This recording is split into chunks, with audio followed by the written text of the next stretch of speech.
অনেক দিন পরে সকালে হাঁটতে যেয়ে দেখলাম রাস্তার পাশে এক মাছওয়ালা ভাই মাছ নিয়ে বসে আছে। বললাম, ভাই কি মাছ?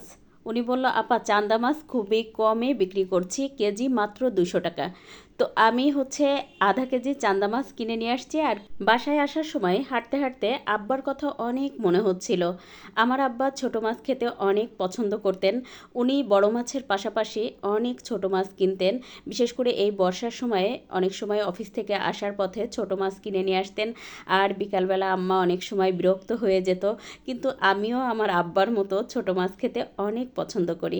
আসলে ছোট মাছ তো কাটতে বাছতে একটু কষ্টের, সেই কারণেই আম্মা বিরক্ত হতেন। তারপরেও আমার আম্মা তখনই কেটে বেছে রান্না করে একদম তাজা তাজা দিতেন, খেতে কি যে ভালো লাগতো। আর আব্বা যখনই চান্দা মাছ নিয়ে আসতেন তখন এভাবে খেতে অনেক পছন্দ করতেন। দেখতে দেখতে 4টা বছর হয়ে গেল, আমার আব্বা আর দুনিয়াতে নাই, আল্লাহর ডাকে সাড়া দিয়ে চলে গেছে। আপনারা সবাই আমার আব্বার জন্য দোয়া করবেন। আজকে ভয়েস দেওয়ার সময় এত কান্না পাচ্ছে। পৃথিবীর সব মেয়েরা বুঝে বাবার জন্য এরকমই পাগল থাকে। দুঃখিত আপু ভাইয়ারা, প্লিজ কিছু মনে করবেন না, আমার খুব কষ্ট হচ্ছিল। তো যাই হোক, আজকে আমি চান্দা মাছ কেটে বেছে ধুয়ে পরিষ্কার করে নিয়েছি। তো চান্দা মাছে একটু লবণ হলুদ মেখে 2টা শুকনো মরিচ দিয়ে একটু ফোড়ন দিয়ে তারপরে চান্দা মাছগুলো ভেজে নিয়েছি। যখন খুব ভালোভাবে কড়া করে ভাজা হয়ে গেছে চান্দা মাছ, তখন এর মধ্যে দিয়েছি 3টা কাঁচামরিচ, তার সাথে দিয়েছি 5-6 কোয়া রসুন। রসুনটা যখন একটু ভাজা হয়ে গেছে, এই পর্যায়ে দিয়ে দিয়েছি 4-5টা পেঁয়াজ কুচি করে। তো পেঁয়াজ কুচির সাথে আরও একটুখানি ভেজে নেব, চান্দা মাছ দিয়ে একেবারে লাল লাল করে ভেজে নেব।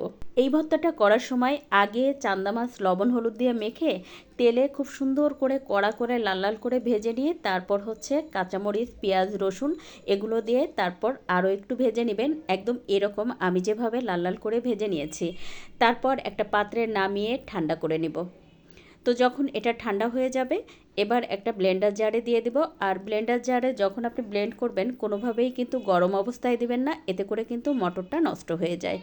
তাই আমি ঠান্ডা করে দিয়েছি, আর দিয়েছি কিছুটা লবণ। যেহেতু লবণ হলুদ দিয়ে আগে মেখে রেখেছিলাম, তাই এই পর্যায়ে লবণটা একটু বুঝে দিবেন যেন লবণটা বেশি না হয়ে যায়। তো মাছটা খুব ভালোভাবে ব্লেন্ড করে নেওয়া হয়ে গেছে, আর একেবারে মিহি করে ভর্তা করে নিয়েছি। তো আপনি চাইলে কিন্তু এই কাজটা শিলপাটায় করে নিতে পারতেন। আম্মাকে দেখতাম শিলপাটায় করতে, সেটা খেতে অনেক মজার হতো।